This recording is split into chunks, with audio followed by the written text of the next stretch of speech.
क्या माता पिता की मृत्यु के बाद उनकी तस्वीर घर में लगानी चाहिए? जानिए भगवान शिव जी से। जय श्री कृष्णा, राधे राधे। प्रिय श्रोताओं, जैसा कि हम सभी जानते हैं कि माता पिता हमारे पहले गुरु होते हैं। उनका प्यार, त्याग और आशीर्वाद ही हमारे जीवन की सबसे बड़ी पूंजी होती है। लेकिन जब वे इस संसार को छोड़कर चले जाते हैं तो उनके स्मरण में लोग उनके चित्र लगाते हैं। परंतु फिर प्रश्न यह उठता है कि क्या हमें उनके जाने के बाद उनकी तस्वीर घर में लगानी चाहिए? क्या इसका कोई आध्यात्मिक प्रभाव होता है और भगवान शिव इस विषय में क्या कहते हैं? आज की इस अलौकिक कथा में भगवान शिव स्वयं एक भक्त को इस रहस्य से अवगत कराते हैं। तो चलिए बिना देरी किए इस कथा का रसपान करते हैं। प्राचीन समय की बात है, एक दिन गरुड़ देव धरती लोक का भ्रमण कर रहे थे।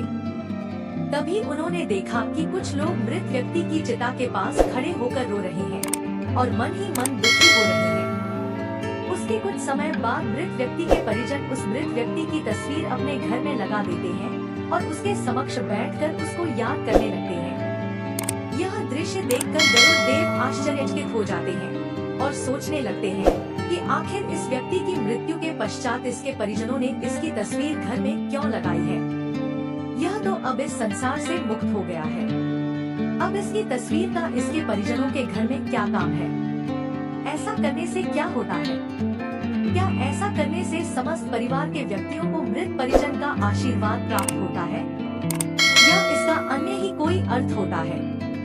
गरुड़ देव उस दृश्य को देखकर कुछ भी समझ नहीं पाते हैं और अपने प्रश्नों का उत्तर पाने के लिए भगवान विष्णु के पास जाने का निश्चय करते हैं।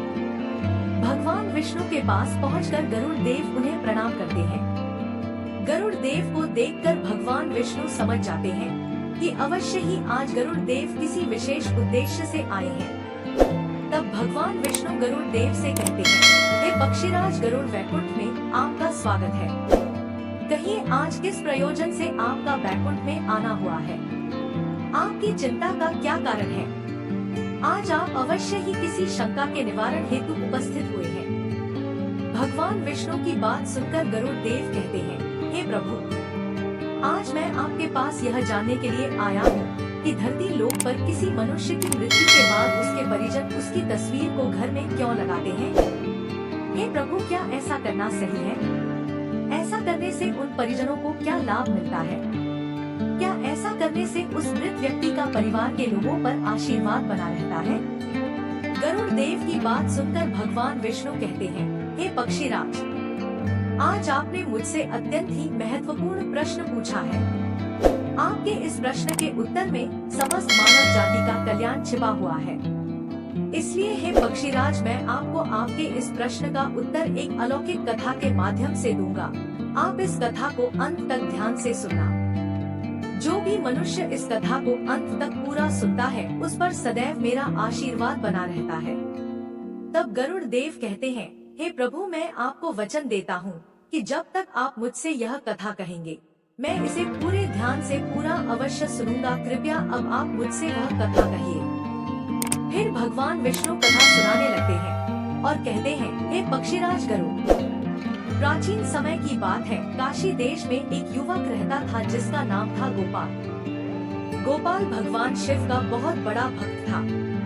वह सदैव सत्य धर्म का पालन करने वाला और अपने माता पिता की सेवा करता था।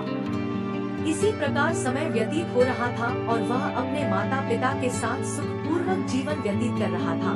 गोपाल की पत्नी का नाम गीता था। गीता भी सत्य धर्म का पालन करने वाली चरित्रवान तथा पतिव्रता स्त्री थी। गोपाल बहुत ही मेहनती था। वह पूरे दिन निष्ठा से कार्य करता और उससे जितना भी धन अर्जित होता था उससे अपने परिवार का पालन पोषण करता था। वह अपने माता पिता से बेहद प्रेम करता था। फिर एक दिन गोपाल के माता पिता का अचानक देहांत हो गया। अपने माता पिता के गुजर जाने से वह अत्यंत दुखी हो गया। अपने माता पिता का अंतिम संस्कार करने के बाद गोपाल ने घर के पूजा स्थल पर माता पिता की बड़ी बड़ी तस्वीरें लगवा दी और रोज उनकी पूजा करने लगा। अब अपने माता पिता की पूजा करते हुए उसका जीवन व्यतीत होने लगा। फिर भगवान विष्णु आगे कहते हैं, हे पक्षीराज, कुछ ही महीनों बाद उसके जीवन में अजीब अजीब घटनाएं होने लगी। मानसिक अशांति बढ़ने लगी, घर में कलह होने लगी और उसे स्वप्नों में विचित्र दृश्य दिखने लगे। अब उसका अपनी पत्नी गीता के साथ रोजाना झगड़ा होने लगा। अब गोपाल का मन पूरी तरह विचलित हो गया और एक दिन वह गंगा के किनारे बैठकर रोने लगा। गंगा के किनारे एक शिवलिंग रखा हुआ था। वह शिवलिंग के आगे हाथ जोड़कर बैठ गया और प्रार्थना करने लगा। वह कहने लगा, हे देवों के देव महादेव, कृपा करके मेरा मार्गदर्शन दीजिए। मैं अपने माता पिता की तस्वीर लगाकर उन्हें श्रद्धांजलि दे रहा हूँ। फिर मेरे जीवन में अशांति क्यों है? प्रिय श्रोताओं, वह सच्चे मन से भगवान शिव से प्रार्थना कर ही रहा था कि उसी क्षण एक दिव्य प्रकाश प्रकट हुआ। चारों ओर त्रिपुट की सुगंध फैल गई और भगवान शिव प्रकट हुए। उनकी आंखों में करुणा थी और वाणी शांत थी। साक्षात भगवान शिव को अपने सामने प्रकट देखकर गोपाल स्तब्ध रह गया। उसे अपनी आंखों पर विश्वास नहीं हो रहा था कि स्वयं भगवान शिव ने उसे दर्शन दिए हैं। फिर कुछ हिम्मत करके भगवान शिव से बोला, हे प्रभु, आज आपके दर्शन पाकर मेरा जीवन सफल हो गया है। अब मेरे मन में किसी भी प्रकार का कोई दोष नहीं बचा है, परंतु हे प्रभु, मैं यह जानना चाहता हूँ कि मेरे जीवन में आ रहे कष्टों का क्या कारण है, जबकि मैं तो रोजाना अपने माता पिता की तस्वीर के सामने बैठकर उनकी पूजा करता हूँ। फिर भी मेरे जीवन में इतने दुख क्यों आ रहे हैं? गोपाल की बात सुनकर भगवान शिव बोले, हे वत्स गोपाल, तुम्हारा प्रेम और श्रद्धा निस्संदेह महान है। तुम्हारे हृदय में अपने माता पिता के लिए जो भावना है वह पूजनीय है, परंतु अनजाने में तुमने जो किया है वह न केवल आत्माओं को बांधता है बल्कि तुम्हारे जीवन में भी क्लेश का कारण बन सकता है। जब कोई अपने प्रियजनों को खो देता है, विशेषकर माता पिता को, तब उनका स्मरण और सम्मान अवश्य करना चाहिए। लेकिन कुछ नियम और मर्यादाएं भी होती हैं, जिन्हें जानना हर मानव के लिए आवश्यक है। हे वत्स सुनो, मैं तुम्हें 5 दिव्य बातें बताता हूँ जिन्हें हर मनुष्य को जानना चाहिए। जब माता पिता इस संसार से विदा हो जाए तो यह बातें जीवन को दिशा देती है और आत्माओं को शांति प्रदान करती है, इसीलिए इसे ध्यान से सुनो हे वत्स। जब कोई आत्मा इस शरीर को छोड़ देती है तो उसका उद्देश्य होता है अगले जन्म की ओर बढ़ना, उस यात्रा को पूर्ण करना जो ब्रह्मांड ने उसके लिए तय की है। लेकिन जब हम उस आत्मा की तस्वीरों को अपने पूजा स्थान में रखकर प्रतिदिन उन्हें स्मरण करते हैं, दीप जलाते हैं, फूल चढ़ाते हैं, तो यह प्रेमपूर्ण श्रद्धा कभी कभी एक बंधन बन जाती है। आत्मा जो आगे बढ़ना चाहती है वह हमारे प्रेम के कारण उसी भाव में रुक जाती है। भगवान शिव आगे कहते हैं, हे वत्स, श्रद्धा दिखाओ परंतु उन्हें मुक्त करो, प्रेम में बांधो नहीं। आशीर्वाद में विदा करो और उनके लिए प्रार्थना करो, परंतु उन्हें पकड़कर मत रखो, क्योंकि सच्चा प्रेम वही होता है जो आत्मा की मुक्ति चाहता है, न कि उसके मोह में रुक जाना। भगवान शिव ने शांत स्वर में कहा, हे वत्स, यह बात हर गृहस्थ को समझनी चाहिए कि जो स्थान ईश्वर की ऊर्जा से भरपूर होता है, जहाँ मंत्रों की ध्वनि गूंजती है, जहाँ दीपक की लौ आत्मा को परमात्मा से जोड़ती है, वहाँ मृत व्यक्तियों की तस्वीरें नहीं लगाई जाती, क्योंकि वह स्थान आत्मा की मुक्ति का केंद्र है, बंधन का नहीं। जब हम पितरों की तस्वीरें उसी स्थान पर रखते हैं जहाँ हम भगवान का आवाहन करते हैं, तो हम अनजाने में 2 अलग शक्तियों को एक ही स्थान पर जोड़ देते हैं, जिससे न केवल आत्मा उलझती है बल्कि गृहस्थ जीवन में भी शांति बाधित होती है। ईश्वर का स्थान आत्मा की मुक्ति का केंद्र होता है और पितरों का स्थान स्मरण और श्रद्धा का स्थान होता है। इसलिए ईश्वर और पितरों के स्थान को अलग रखो। श्रद्धा को नियमों के साथ निभाओ ताकि प्रेम भी बना रहे और आत्मा को मुक्ति भी मिल सके। भगवान शिव आगे कहते हैं, हे वत्स, यदि तुम्हें अपने माता पिता की तस्वीर घर में लगानी ही हो तो ध्यान रखना वह स्थान पूजा स्थल न हो जहाँ भगवान का निवास हो। वहाँ केवल उस शक्ति की उपस्थिति होनी चाहिए जो मोक्ष का मार्ग दिखाती है। माता पिता की तस्वीर को किसी शांत स्थान पर श्रद्धा और स्मृति के रूप में रखो, लेकिन उस स्थान पर दीपक या अगरबत्ती न जलाओ। वह एक श्रद्धांजलि है, आराधना नहीं, क्योंकि पूजा वहाँ होती है जहाँ हम ईश्वर का आह्वान करते हैं और स्मृति वहाँ होती है जहाँ हम प्रेम पूर्वक किसी को याद करते हैं। भगवान शिव आगे कहते हैं, हे वत्स, प्रेम और पूजा में अंतर समझो। जो आत्मा जा चुकी है उसे सम्मान दो, लेकिन ईश्वर की उपासना और आत्मा की स्मृति के मार्ग को एक ना करो, यही सच्चा धर्म है। आगे भगवान शिव ने कहा, हे वत्स, तुम्हारे मन में जो व्याकुलता है वह स्वाभाविक है। माता पिता के जाने के बाद हर संतान यही चाहती है कि वह उनके लिए कुछ कर सके। पितरों की शांति के लिए श्राद्ध और तर्पण ही सर्वोत्तम माध्यम है। इन वैदिक कर्मों के द्वारा तुम न केवल उन्हें श्रद्धा अर्पित करते हो, बल्कि उन्हें अगली यात्रा के लिए आत्मिक बल भी प्रदान करते हो। यही वह मार्ग है जिससे तुम उनका आशीर्वाद पा सकते हो और उन्हें शांति पूर्वक विदा कर सकते हो, और यही सच्ची सेवा है। जो चला गया है उसे आगे बढ़ने दो, मोह में मत बांधो, प्रेम से मुक्त करो, यही पुत्र धर्म है, यही पवित्रता है। भगवान शिव ने गहरी दृष्टि से गोपाल की ओर देखा और कहा, हे वत्स, यह संसार एक यात्रा है। आत्मा आती है, अनुभव लेती है और फिर आगे बढ़ जाती है, परंतु जब तुम मोह में डूब जाते हो तो तुम न केवल अपने हृदय को बांधते हो बल्कि उस आत्मा की गति को भी रोक देते हो। मोह आत्मा को रोकता है, जबकि प्रेम उसे मुक्त करता है। जो गया है उसके नाम पर अच्छे कर्म करो, गरीबों की सेवा करो, भूखे को भोजन दो, वृक्षारोपण करो। यही वह कर्म है जो तुम्हारे माता पिता के आशीर्वाद बनकर तुम्हारे जीवन में लौटेंगे। प्रेम को कर्म में बदलो, यही सच्ची श्रद्धांजलि है। तुम्हारे कर्म ही उनकी आत्मा की सबसे मधुर स्मृति होंगे, जो उन्हें भी सुख देंगे और तुम्हें भी उन्नति की ओर ले जाएंगे। भगवान शिव ने गोपाल को आशीर्वाद देते हुए कहा, हे वत्स, तुम्हारे माता पिता तुमसे गहरा प्रेम करते थे। उन्होंने अपना संपूर्ण जीवन तुम्हारे लिए समर्पित कर दिया। अब समय आ गया है कि तुम्हारा प्रेम उन्हें बांधने का नहीं, मुक्त करने का माध्यम बने। यदि तुम अपने घर में सुख और शांति चाहते हो तो पहले उन आत्माओं को शांति दो जो अब इस लोक की नहीं रही। श्रद्धा रखना आवश्यक है, पर उसे संयम से जोड़ो और अपने जीवन को ज्ञान से सजग बनाओ, तभी तुम्हारा प्रेम सच्चा कहलाएगा। हे वत्स, हिंदू धर्म में घर में मृत परिजन की तस्वीर लगाने की परंपरा एक गहरी आध्यात्मिक भावना और संस्कृति से जुड़ी हुई है। इसके पीछे कई धार्मिक, भावनात्मक और सामाजिक कारण हैं। मृत परिजन की तस्वीर लगाने का मुख्य उद्देश्य उन्हें श्रद्धांजलि देना और उनके प्रति आदर प्रकट करना होता है। इससे परिवार के लोग उन्हें हमेशा याद रखते हैं और उनकी शिक्षाओं एवं मूल्यों को जीवन में उतारते हैं। हिंदू धर्म में यह माना जाता है कि हर व्यक्ति पर पितृ ऋण होता है, यानी अपने पूर्वजों का ऋण। उनकी तस्वीर लगाने से यह भाव बना रहता है कि हम उनके ऋणी हैं और उन्हें सम्मान दे रहे हैं। यह विश्वास किया जाता है कि पूर्वजों की आत्माएं हमें देखती हैं और मार्गदर्शन करती हैं। उनकी तस्वीरें घर में लगाने से ऐसा माना जाता है कि उनका आशीर्वाद हमेशा हमारे साथ रहता है।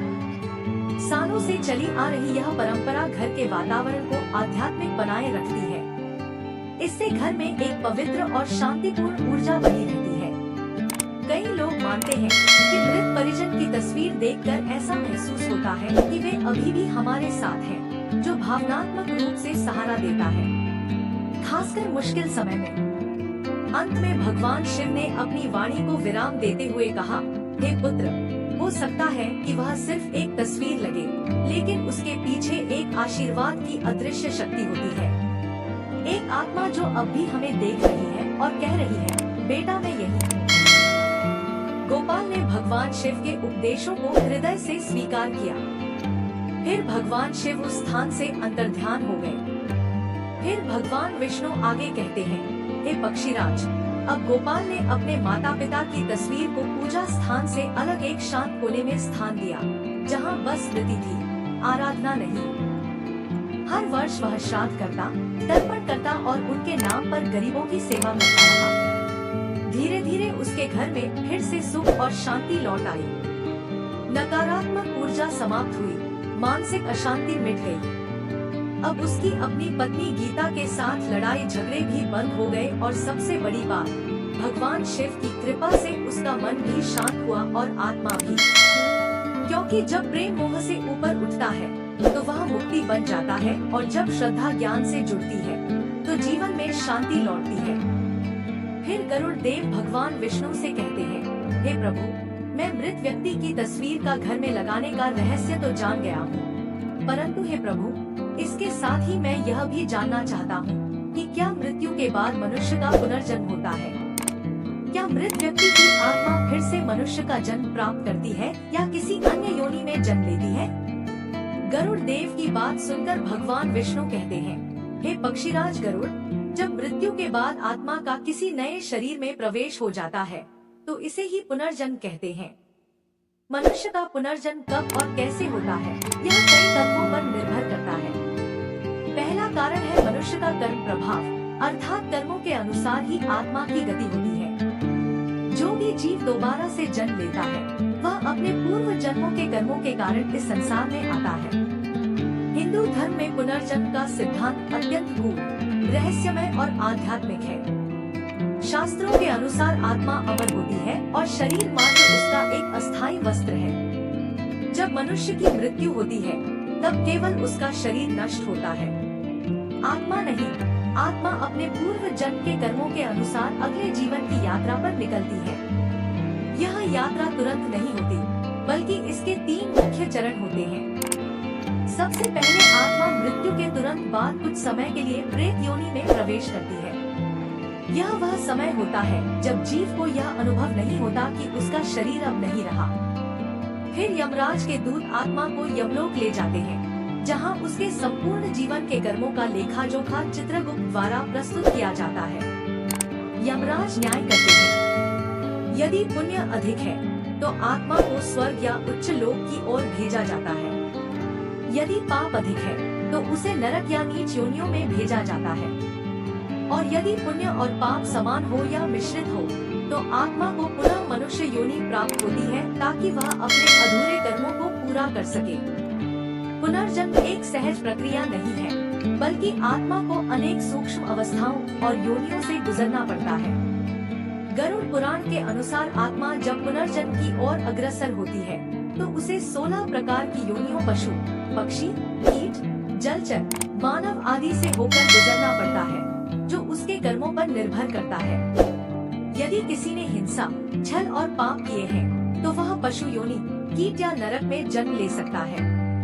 वही जिसने सेवा, भक्ति और धर्म का पालन किया है, उसे दिव्य योनि या पुनः मानव जन्म प्राप्त होता है।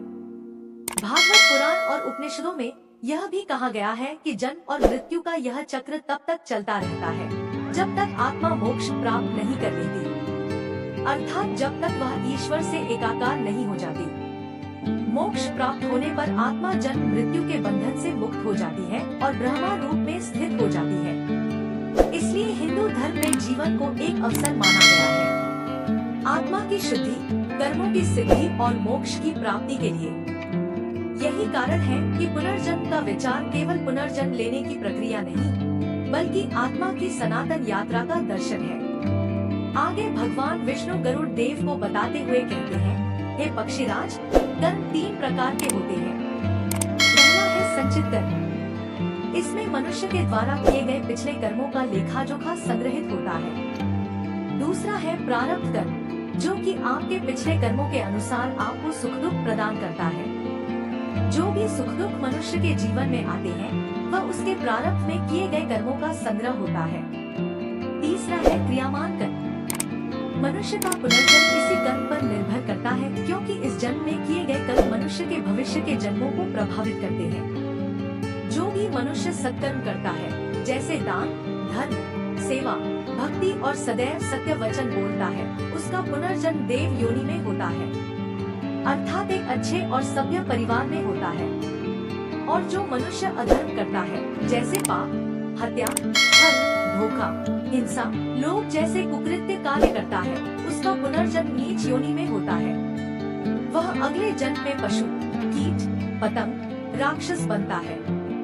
यदि कोई मनुष्य अत्यधिक पुण्य करता है तो उसे मृत्यु के बाद स्वर्ग लोक की प्राप्ति होती है, और यदि कोई मनुष्य इसके विपरीत कार्य करता है, भारी पाप करता है, तो उसे नरक में स्वयं मेरे आदेशानुसार अनेकों वर्ष तक कठोर दंड दिया जाता है और उसे नरक की यातनाएं सहनी पड़ती हैं। आगे भगवान विष्णु कहते हैं, हे पक्षीराज, दूसरा कारण है मृत्यु के समय मनुष्य की मानसिक स्थिति।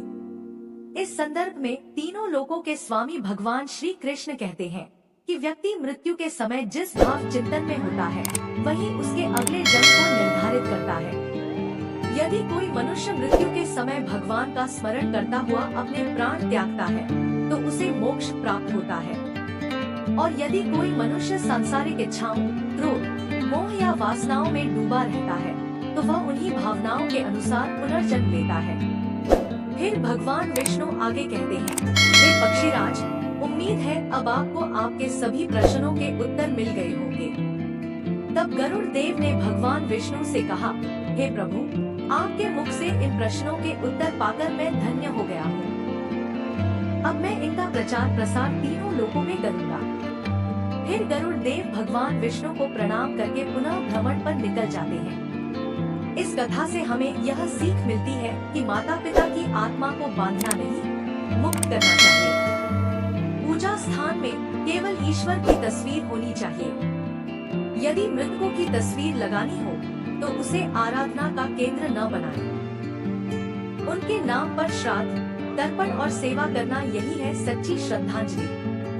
मोह नहीं, समर्पण और प्रेम से उन्हें विदा करो, क्योंकि यही तुम्हारा कर्तव्य है, यही सच्चा पुत्र धर्म है। भोलेनाथ हमें यह दिव्य शिक्षा देते हैं, प्रेम को कभी बंधन मत बनने दो। जो इस संसार से चला गया है उसे अपने आंसुओं से मत बांधो, बल्कि अपने आशीर्वाद और शुभकामनाओं से उसे मुक्त करो, क्योंकि आत्मा का अंतिम लक्ष्य है ईश्वर की ओर यात्रा करना। सच्चा प्रेम वही है जो किसी आत्मा को उस यात्रा में रुकावट नहीं, राह दिखाए। हर हर महादेव। अगर वीडियो पसंद आई तो हमारे चैनल को सब्सक्राइब करें। धन्यवाद।